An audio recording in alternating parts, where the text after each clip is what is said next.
Okay, there we go. Well, for those of you that don't know me, my name is Jennifer Petricka. And let me also get my presentation pulled up. That would be a great idea. Hold on just a moment. Okay.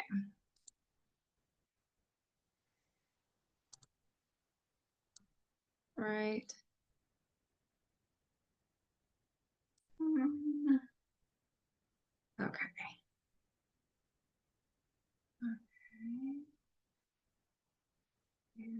Stretch. Here we go. Okay. Just a little bit of information about me first. Thank you again for registering for my class. My name is Jennifer Petricka. I'm a registered dietitian and runner. And the topic today, Fuel Like a Pro, Ultimate Guide, Nutrition Guide for Half and Full Marathon Success. Before we get started, I'm curious, what races are you guys training for? You can go ahead and drop it in the chat. There's a little chat box function that you can utilize.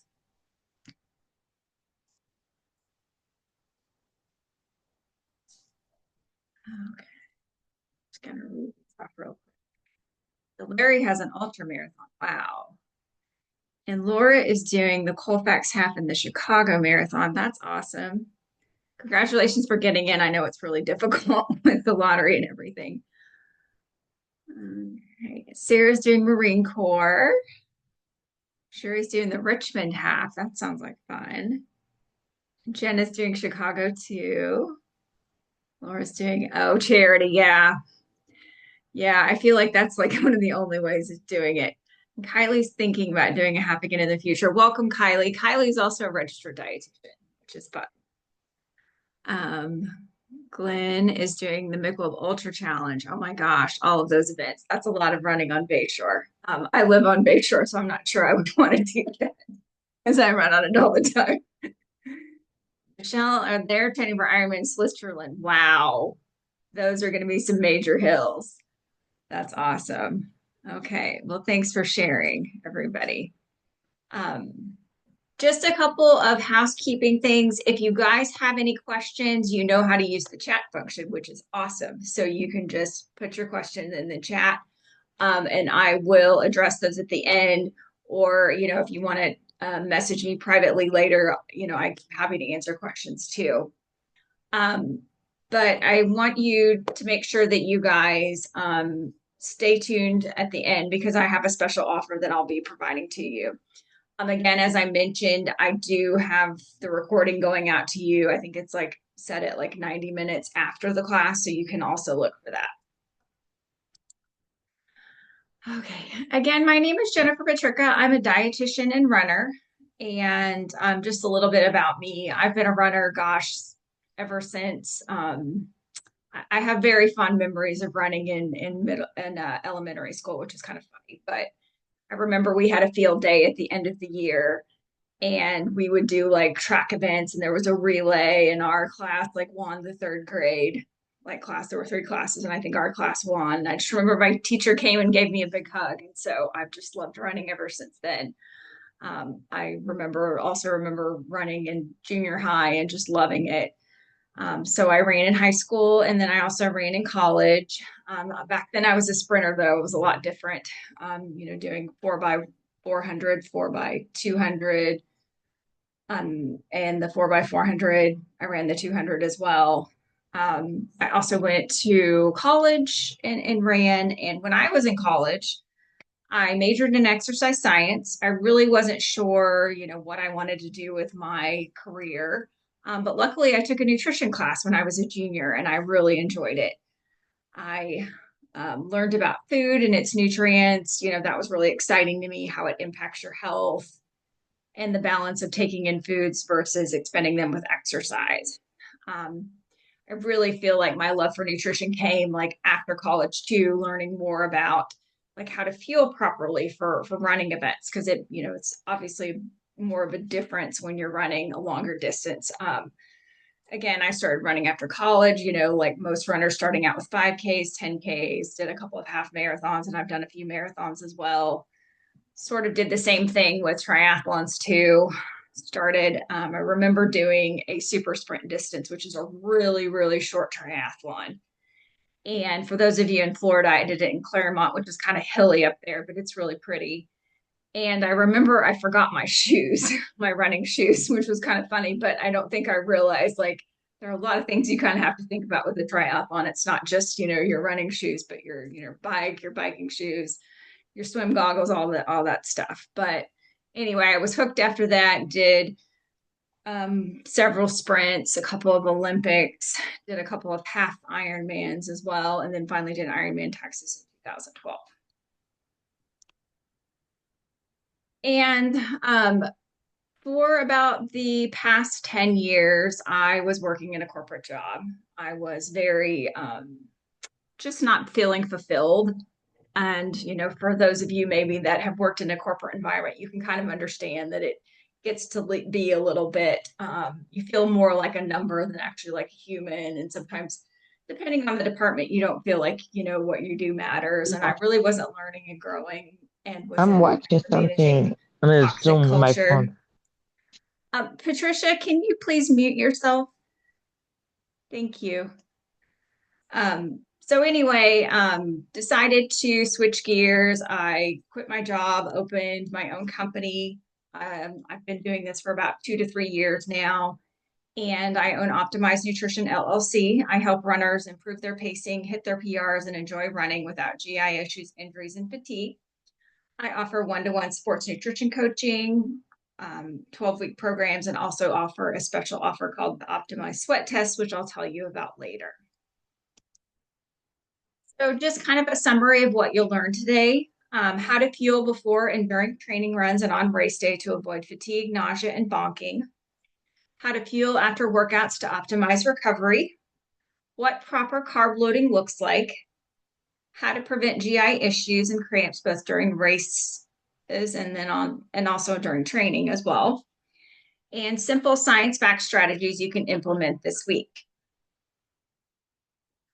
So first of all, is this you? I used to think it was normal to crash after a long run and want to sleep all day.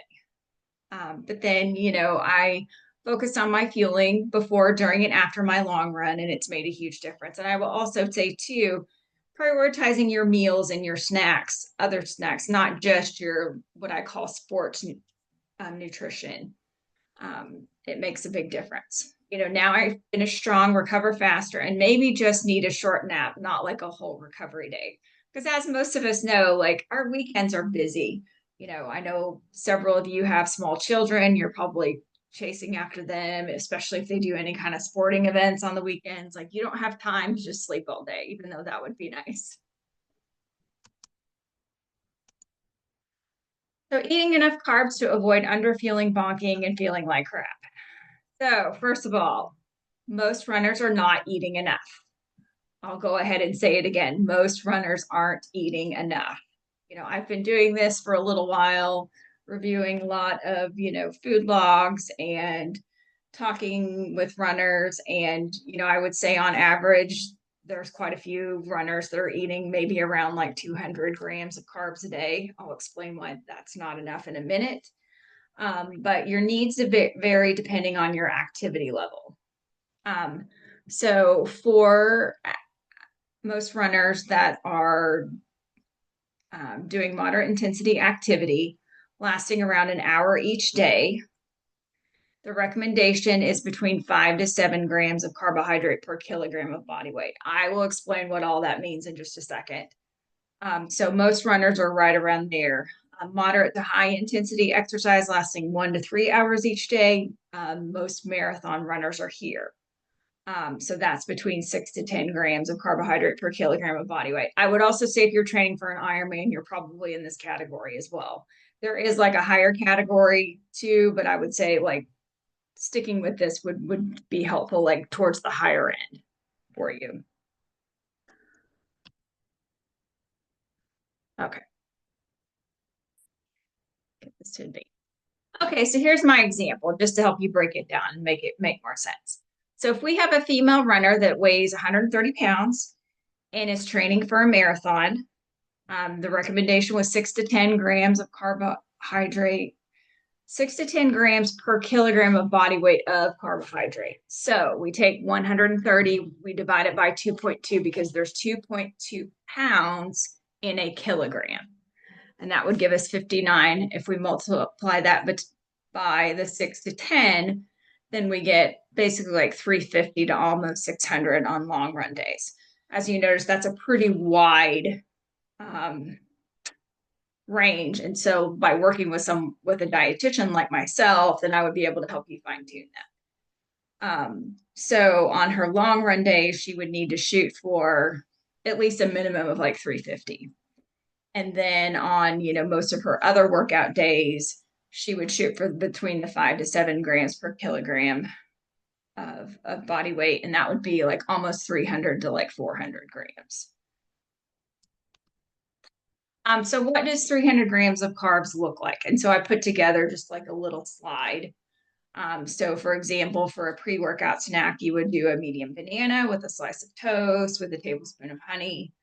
Lunch, you could do a grilled chicken wrap with like chicken, sweet potatoes, avocado, and then have grapes on the side.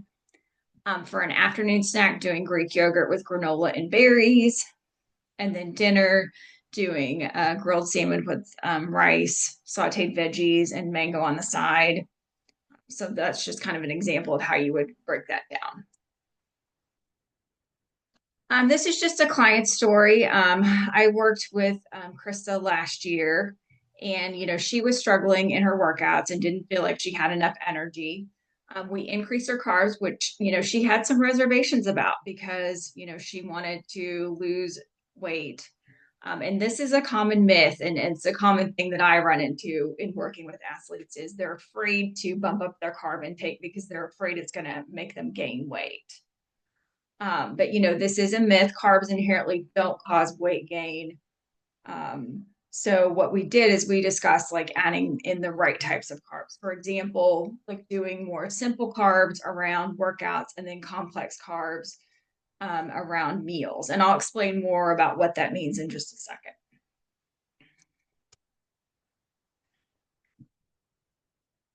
So complex carbs, and so that would be like breads, bagels, English muffins, rice, pasta, potatoes, oats.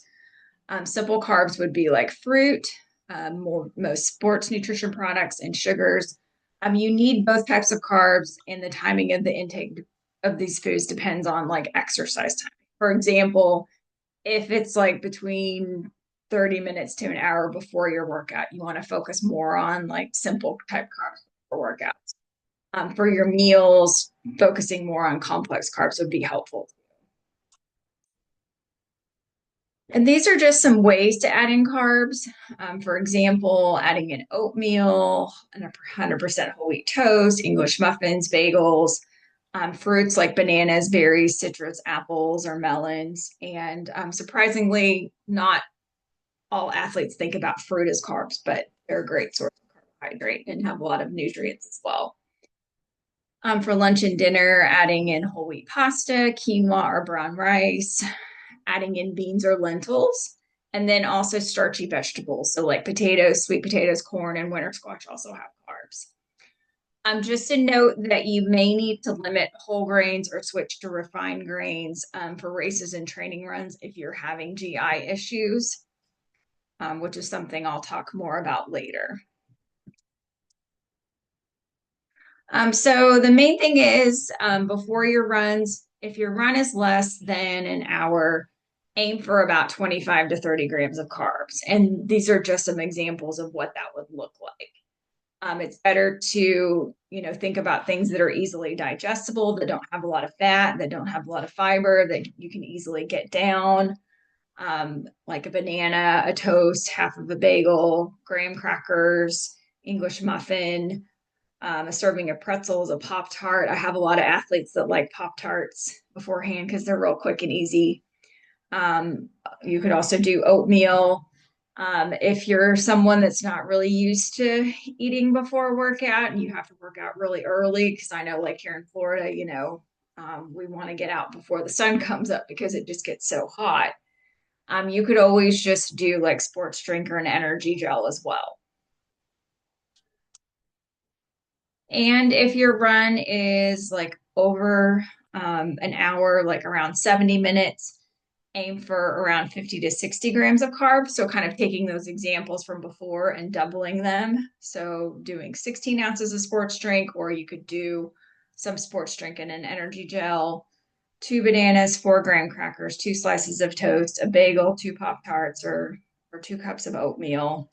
And then if your run is over 70 minutes, you want to aim for around 75 plus grams of carbs. Just taking that and kind of basically multiplying it by 3 for those examples. Now you might be thinking, well, what about timing with all of this?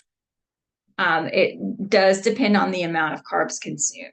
So if you're doing the 25 to 30 grams between 30 minutes to an hour before. And so you may have to, get up a little bit earlier to make sure you have time to get this in. Which, that can also be helpful too. I know for myself, I'm in my mid 40s. I got to stretch before I go out. I can't just, go out cold turkey. So that gives me more time to stretch and make sure I've got enough time to go to the bathroom too. Up to 75 grams, you need at least 2 hours before. And so if that's not really feasible for you, just have a little bit of the carbs, maybe try the 25 to 30. And you can just adjust your fueling to start a little bit earlier. I will say too, just practicing this to see what you can tolerate is really key, because you don't want to try anything new on race day. And also keeping in mind that your gut is a muscle and it can be trained. So, getting used to eating more, it's just going to take some time and practice too. Fueling during your runs, which is very important to make sure that you're not bonking, you're not, tanking. I have a client this week who shared with me that, he had a really bad long run, and I asked him about, well, what's going on? And he wasn't fueling like during the run. So this is definitely like a consideration and a good reason to like have a sports dietitian in your corner helping you, because you don't want to bonk and feel terrible like during your run, for sure.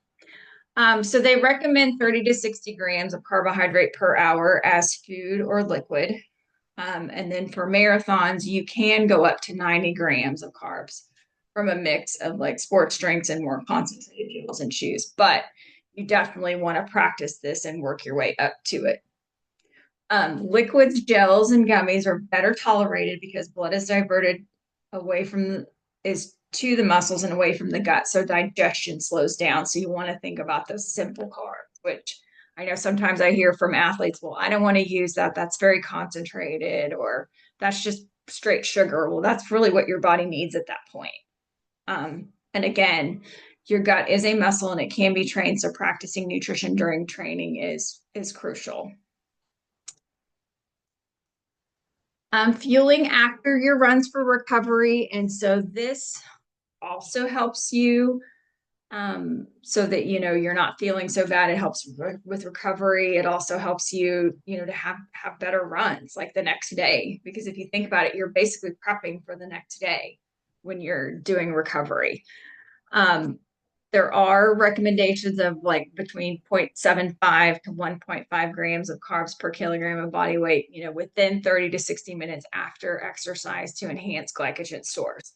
So let's break that down. So when would be 30 to 60 minutes after? Why? Basically so that you're going to boost your recovery. Glycogen is the stored carbohydrate in your liver and your muscles. And so by having it in that 30 to 60 minute window, it's kind of like a window of opportunity. So you just want to make sure that you get something in right away to help boost recovery.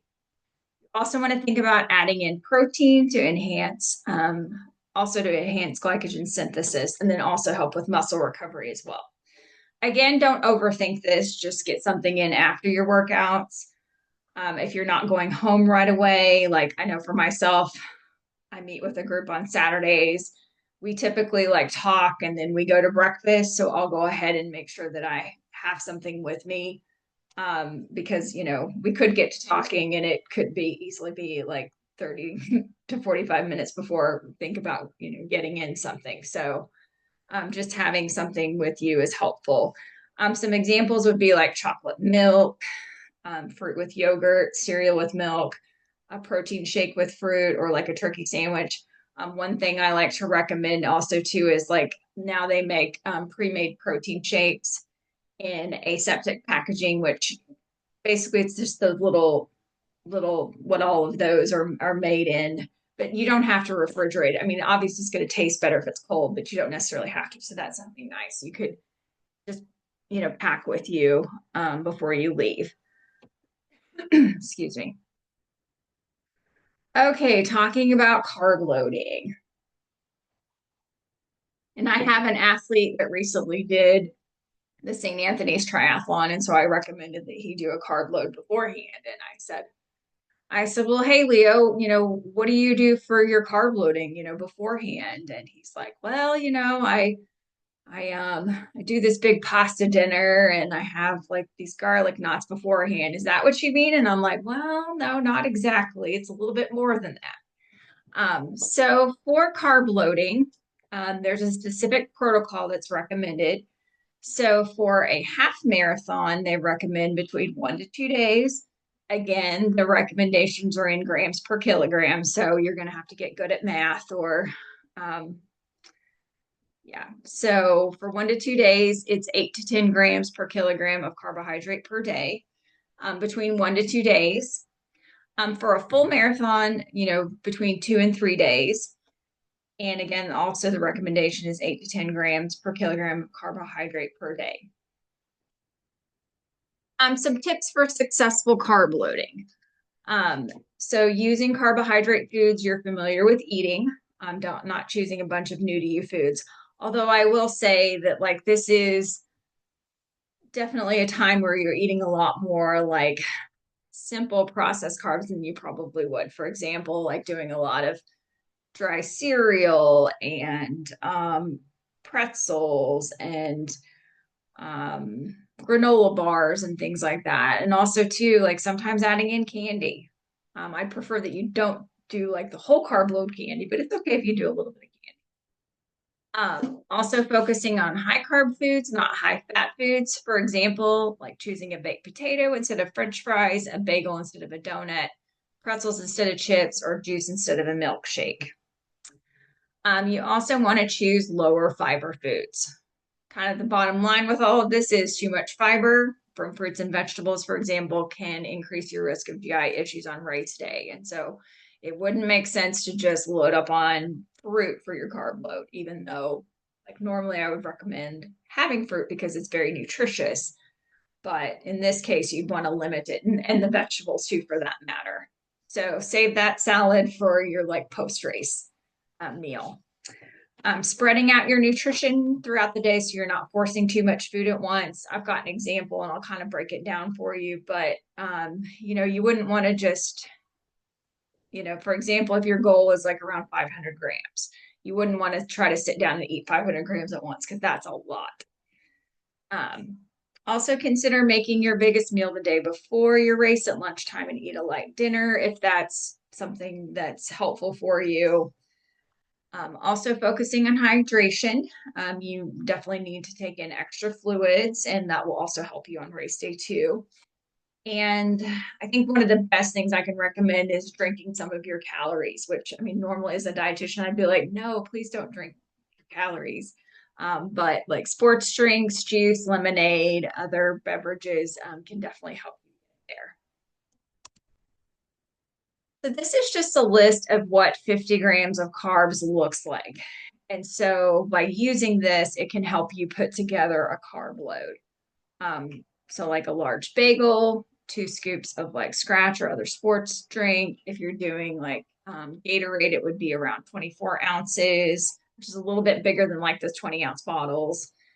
4 graham crackers, 2 slices of large bread, a cup of cooked pasta or rice, 2 servings of pretzels, a half a cup of raisins, 16 ounces of juice or lemonade.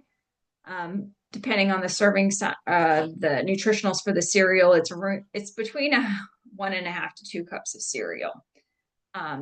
again, 2 servings of like Skittles or candy. I know a lot of my friends like to do Sour Patch Kids for their loads. A baked potato, oats, bananas, a cup of applesauce. You could even do honey or maple syrup, like top that on something. And so here's an example for you just to help you kind of visualize this. So again, we've got our 130-pound female. She's training for a marathon. And so if I did the math, it's about 475 for the carbs for 3 days, so almost 500. And so for breakfast, she's going to have a bagel with peanut butter and honey plus a banana. It would be about 100 grams. For a snack, she's going to do a cup of dry cereal plus 8 ounces of juice for 50 grams. For lunch, a sandwich, a serving of pretzels, and 16 ounces of lemonade would be 125 grams. For a snack, she's going to do 4 graham crackers at 50 grams. And for dinner, she does 2 cups of pasta plus a big slice of bread for 150 grams. So just to kind of show you how to break that down. So again, you can see that like you want to make sure that you're, it's almost like you're on a feeding schedule. It's like breakfast, snack, lunch, snack, dinner. And I would highly recommend doing a practice carb load on one of your longer runs. So like 20 miles for marathon training, 12 to 14 miles for half marathon training. For those of you doing an Ironman, if you're doing like a really long brick or, maybe even a brick with a swim, usually you kind of do some kind of big practice thing, big practice workout. I would do it then. Just do a 1-day practice carb load the day before, just to see how your gut handles all of the carbs. Because if you think about it, like that's a lot of extra carbs that you'll be eating. If you're only doing around, 250 or so, you're doubling that. That's a lot. And one thing I didn't put in the slides, but it's okay to have some protein and have some fat, but again, you really just want to focus on trying to get in as many carbs as you can to hit that mark. This is a client success story. So I worked with Catherine. She was training for her first marathon last year, the Chicago Marathon. She's from the Chicago area. It's something she always wanted to do. I had her do a practice carb load before her, last 20 miler. And I've talked to several people in the Chicago area, and it's really cool. They have like supported like 20-mile runs, which is really awesome. But anyway, I had her do the carb load before her last 20 miler. It went well, and she was ready for the race. She did a 3-day carb load, which I helped her out with, which that's a benefit of working with me is I help you actually come up with the carb load plan. And she did it before the Chicago Marathon. After the race, she said that the carb loading felt good. She didn't have any cramping or stomach issues, which were some things that she had been struggling with like throughout the training. And she had a really great race and she almost qualified for Boston, but I'm sure she'll be back next year. So switching gears and just talking a little bit about some gut-friendly fueling strategies. None of you want to be looking for those orange porta potties, especially like during the run. So hopefully some of these tips will help you out. First of all, so this slide is just talking about training your gut, for taking in more calories. For those of you maybe that say, well, I've tried to eat something beforehand, but my stomach just gets upset. Or I've tried, taking in gels between my runs, but my stomach it just gets upset, and then I have to find the bathroom, and it's just not a pleasant experience. So one thing that you can do is starting out a little bit, less, and then kind of working your way up to what their recommendation. So like, for example, if you do before a workout, doing either like a half a banana or a half a granola bar and just seeing how you tolerate that. And then, until you feel comfortable, or when you feel comfortable, you could do a banana or a granola bar. And then finally, like I said, if you're doing that run that's around 70 minutes, then you would want to do both of these. So do a piece of fruit and a granola bar. Same thing applies like during a workout. I mentioned like doing between 30 and 60 grams of carbohydrate per hour is what they recommend. Um, so starting out like real simple, like doing a sports gummy and 4 ounces of sports drink, doing that per hour. And then working your way up trying the three gummies or 12 ounces of sports drink. And then finally working your way up to the three gummies and the 12 ounces of sports drink, which would be about 45 grams of carbs. And then you can kind of see how you could even take it a little bit further and try to get in a little bit more. But that's what I would recommend if you're having reservations about like this whole. That's kind of a great way to visualize it, working your way up. And by the way, that's also something too that like if we work together, I would be able to help you with and be able to prescribe for you too. But just kind of some general guidelines, limiting fat and fiber around your training runs and races. So I alluded to this earlier, but white breads and pasta might be better tolerated than whole wheat options. So like, for example, I know I'm pretty boring, but I always do my long run on Saturday. And so Friday night I have pasta. And normally I would have whole wheat pasta because it's a little bit healthier for you. It's a whole grain. It's got some extra vitamins and minerals and fiber. But I know that I don't want to, be worrying about, trying to find the bathroom tomorrow. So I'll do, just regular white pasta. Also limiting high fiber and gas producing foods like beans, fruits, and vegetables, like especially cauliflower and broccoli, 1 to 3 days before the race or around training runs. So that's something that you should definitely do if you have a lot of GI issues. And if you do run every day, experiment to find a tolerable level of fiber. Otherwise, you can also eat these foods like after you run, not before. But also keep in mind too that if you're doing it at dinner, for example, then like the next day you could get up and it could be an issue there too. So maybe if you had it at lunch and you weren't running until the next day, maybe that might be a better option for you too.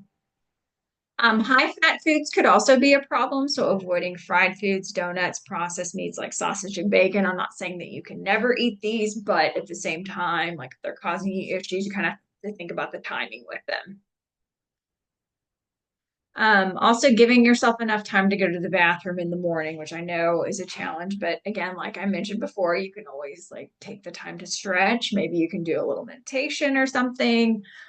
And the other thing too is keeping a food journal to help you identify trigger foods and symptoms. Also avoiding sugar alcohols. Sometimes these can cause GI distress, especially if you're eating a lot of them and not realizing it. Found in like sugar-free candies, gum, ice cream. These end in OL like xylitol, maltitol, and malitol. Also, sometimes artificial sweeteners like sucralose, aspartame, and S-sulfame potassium. Sometimes you might see that on the label as ACE K. K stands for potassium. These can be found in some electrolytes and G2. So if you are having issues, just kind of take a look and see what your sports nutrition products have in them. I have another story about Katie. So Katie was a runner and a triathlete. She had to go a lot, no pun intended, during her runs. And I just remember her saying, like, I don't want to have to, I start my run, but then I have to go to the bathroom. It's like, that's just awful. So one thing I had her do was keep a food journal. And we discovered that she was eating popcorn as a snack in the afternoon. And normally, as a dietitian, I'd be like, yay, she's eating popcorn. Like it's a whole grain, it's got fiber, but not when she's running after work. So we replaced the popcorn with a lower fiber snack like pretzels, and that seemed to do the trick. So she didn't have to stop mid run to find a porta potty, which, as most of you seasoned runners know, that is not something you want to be looking for because there may or may not be one. Sometimes if you're in a neighborhood that has a lot of construction, you might get lucky, but then sometimes they quit doing construction, they get done, and then you're like, where's my porta potty? So it's not a fun experience. Some other things to think about with fueling strategies for your gut hydration. And also want to say, make sure you stay hydrated anyway, especially because it can cause issues. So during your runs, they recommend 4 to 8 ounces every 15 to 20 minutes. Kind of have to get, in a groove with that. If your training is less than an hour, carrying water or electrolyte drinks, but, in the heat, make sure you are taking in electrolytes either through some kind of sports drink, or if you carry like the salt stick chews or the capsules, those can definitely help. Um, as you know, it gets very hot in Florida, so you definitely need to think about this, like either carrying a handheld or like a vest, or just making sure you have water on your route is very important. Um, you can test your sweat rate. This is actually a link to a sweat rate calculator. It's from the Gatorade Sports Science Institute, and so it'll tell you how much water and fluids you're losing.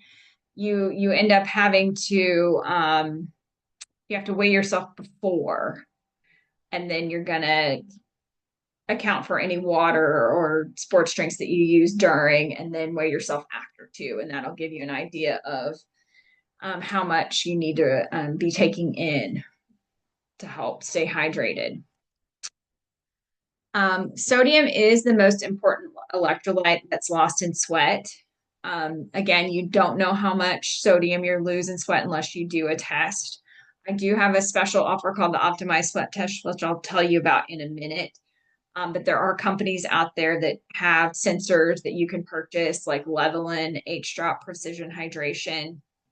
Um, and those are effective ways of telling you how much sweat you're losing, like during your running. I will also say that a lot of electrolyte products out there are missing sodium, or especially sugars. The sodium piece, like Prime and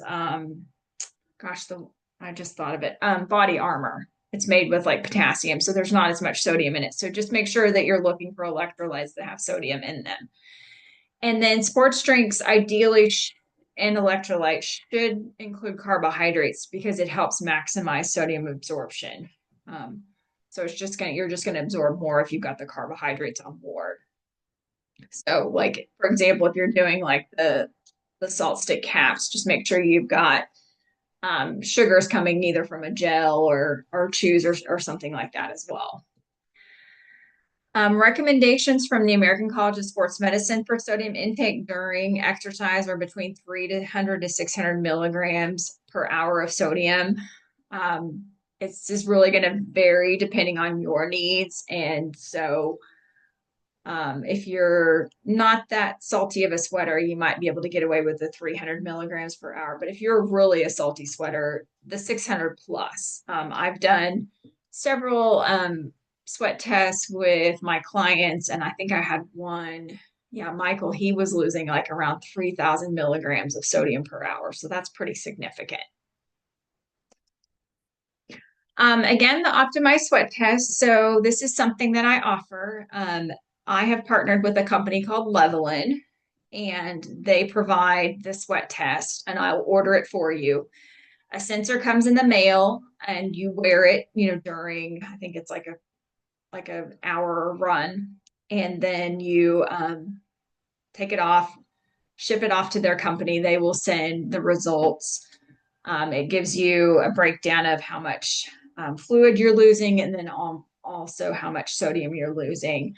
They mail the report to myself and to you, and then we get on a call and talk about the results, also giving you a personalized hydration and fueling plan for that, which is really helpful, especially if you're having any GI issues or cramping, or you just notice that maybe you're tanking at the end of your long run. You can't really figure out why. This could definitely be would help you figure out what's going on. But yes, this is my client Michael, and he's a runner and a triathlete. He was having issues with cramps during his long run, and so we did the sweat test.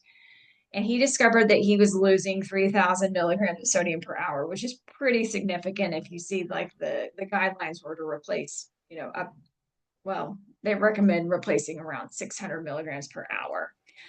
So we dialed in his nutrition plan and including a higher sodium sports drink, which there are some of those available out there. We also added in some electrolytes, and he hasn't had cramps since.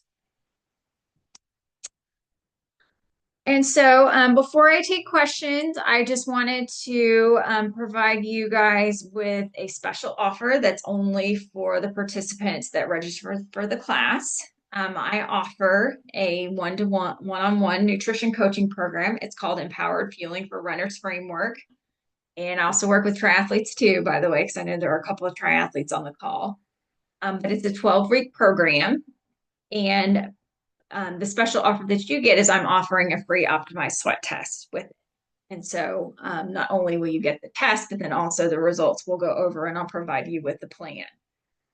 So the 12-week offer includes a nutrition assessment. It also includes a fueling plan before, during, and after workouts, a race day fueling plan, a personalized meal plan, meal planning tips and support, a supplement review, which I know I did one of these recently and found that the guy that I was working with, like he was taking a lot of different supplements, but some of them were like giving him like way too much of certain things. So we were able to cut some things out too.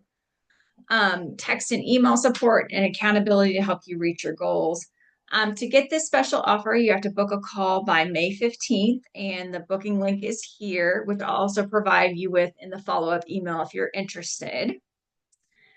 And now I will take questions. So I'm gonna check the chat, but if anybody else has any questions, go ahead and add that to the chat as well.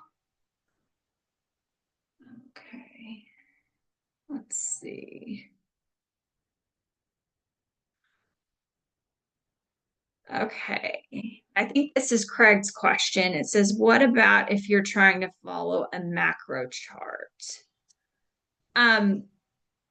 Craig, could you unmute yourself and maybe give some more insight on your question?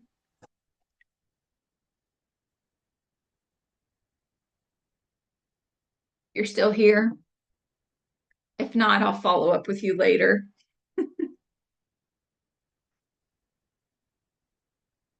Let me just write that down real quick in case I. Okay, Jenna has a question. Thoughts on Hey, Apple's. I'm here. Oh, okay, I'm sorry. I'm sorry, Yeah. Craig. So tell me more about your question. So we've been trying to follow like a macro chart on MyFitnessPal, and it tells you approximately how many carbs you're supposed to have a day. And there's a huge difference between what you're saying and what MyFitnessPal app is saying. Sure, sure. So probably one thing I would recommend is going in there and like, are you because typically when you're calculating calories, you have to go in and adjust um like your activity. No, we're adding our workouts, and it's just a big difference. But that might be some of our problems because like after our long training, like Saturday we did 5 hours on the bike, Mhm. and both of us were just completely exhausted, kind of like destroyed for the rest of the day. Yeah, sort of like me laying on my bed. Right.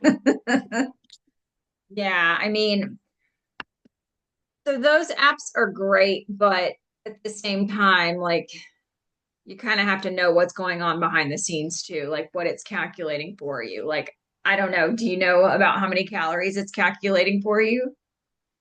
For me it's like 1,500 calories a day. I can tell you right now that is wrong. and and the, and for Michelle it's even less. Yeah, yeah, that's not right because you've got to, I don't know, I'd have to go in there. I use it, well, I use it for my clients is what I use it for. I don't use it every day, but yeah, something's going on. It's not calculating that correctly because like you have your basal metabolic rate, which is the number of calories like you need at rest. For most women, it's around like 12. For men, you could easily be, gosh, I don't know, you could easily be around 18, maybe. I don't know, Okay. um, but let's chat offline and maybe I can help you guys come up with a better number for you. Okay. Thank Thank you. you. Okay, Jenna wants to know about thoughts on applesauce for like a short run. Yeah, I think that would be a great idea. Like it's easy, it's something portable. I mean, um, yeah, any of that kind of stuff. I know like I've gotten into eating those like Nutri-Grain bars just because they're easy. You know, would I eat those all the time? No, but before a run, they're great.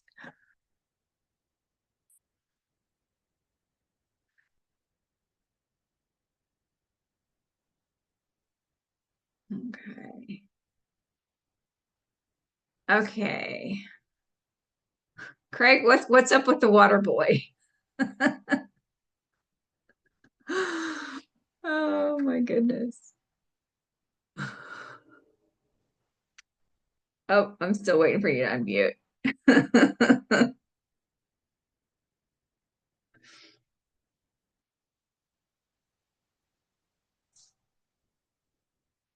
Oh, I know. Sometimes it won't unmute. I'm sorry. All right, I got it. Yeah, so what about the water boy? I was just asking, like, isn't that like a supplement you can add to water, and it has a lot more sodium than they have another one like I can't think of the name of it right now. It's just Oh, got a like lot more sodium in it, is it like LMNT?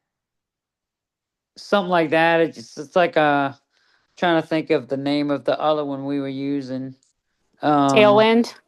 no, it's um. Let me see if I have some of it. Yeah, well you can so you could use something like this, but again, it doesn't have any carbs, so I would just make sure you've also got some carbs somewhere, Okay. which you'd Okay. need anyway for your fueling. I've Right. never heard of that one. I'm sorry. I thought you were like No, no, joking about no, the movie or no. something. I don't know. It's another one that recently came out, and it has like double the sodium basically of most of your other ones. Yeah, like it has 550, which that's not too bad for like it's like a little stick. Yeah. Yep. Uh-huh. Okay. Oh, Sarah has a great question. What are your thoughts on creatine? So I actually have an article I can send you too that I wrote about creatine, but creatine can be very helpful. You know, it's always kind of been in that, you know, weightlifter bodybuilding world as far as helping, you know, you to build muscle. They're also showing some benefit too for endurance athletes. You know, I would definitely recommend adding it in. It doesn't necessarily matter what time of day that you add it in. It does kind of make sense to do it like after workout, but you don't necessarily have to. I believe it's 5 grams, like in a little scoop, and you want to take that per day, and you want to make sure that you're looking for the monohydrate form. There is a creatine HCl out there, but it doesn't really have the research behind it. So I want to make sure that you're getting the monohydrate form. Um, you could always like add it to like a smoothie or, you know, along with your protein, like making a shake. Or I know sometimes too, like I'll even add it to like oatmeal, like I'll cook it and then I'll add it at the end and just kind of stir it in. Or you could even do that with yogurt too. So those are some other ways you could take it in. And she also wants to know about cost. And so that's something that I'll talk with each of you individually. So if that's something you're interested in, go ahead and book a call. And by the way, it's not like you're not obligated to purchase or anything. It's just an opportunity for us to talk. Um, Glenn has a question. What's the best way to ensure you're fueling when traveling, especially staying at a hotel with just a fridge in the room the morning of the run? I think that that really boils down to just planning ahead and, you know, making sure that you have time to either, or that you either have things with you packed or also, or hitting up the grocery store. Um, So that would be my recommendation. And then if you needed to, you could even like stop maybe at like a like a 7-Eleven or something like that, and they sell like those coolers that are like made of styrofoam, and you could get some ice. You know, if you didn't have enough room for everything in the fridge, that might be an idea too. But I would say the best thing you can do, honestly, is just planning ahead and trying to have things with you, or making sure you've got access to a grocery store or something nearby. Or even just like when, you know, if you're in a bigger city, like one of those big 7-Elevens, they usually have like, or not 7-Elevens, but like CVS, they have everything. Okay. So Denise says you recommend 90 grams of carbs per hour in a full marathon, even if you're a 115-pound female runner. Well, again, there's caveats here. I would say if you're a 115-pound female runner, maybe closer to that 60 grams. But at the same time, they are showing benefit by doing up to 90. But at the same time, like I think I would stick with the 60, and then, you know, if you're doing okay, kind of stay there. But if you want to try it out, you could go a little bit higher too. I mean, it's only going to help you by consuming more carbs and making sure that you're fueling well and fueling early and often. Okay. Ram says, what are your thoughts on sun-dried dates? Um, does the fiber make them bad for long runs? Again, I think this is something that can be individualized as far as that goes. Like if that's something that you're used to using and that you've tried and it seems okay, then it might be okay. But at the same time, I would be a little bit concerned about the amount of fiber that you're taking in, because like during exercise, you, again, the blood is shunted away from the gut to the muscles, so your digestion is just going to slow down. So sticking with things that would have less fiber would be better. But again, you could try it too. You know, a lot of sports nutrition is, there's a lot of science behind it, but then there's also a lot of trial and error. Okay. And then Laura said tailwind. Denise said thanks. Got it. Thanks. Okay. Does anybody else have any other questions? And by the way, I'll sending out an email to follow up. So if you do happen to have some questions that you think of, please feel free to reach out to me. And don't forget to book your call if you're interested in working with me, or if you just kind of want to learn more and talk about, you know, what's going on, and I can provide some different options for you as well. That would be great. But I really appreciate your time and your questions. You guys had such great questions, and I hope you guys have a great rest of your evening. Go get something for dinner because I know most of us probably haven't eaten yet. So, all right. Well, thank you so much. Have a great rest of your day. Bye bye. Thank you, Jennifer. You're welcome. Bye bye.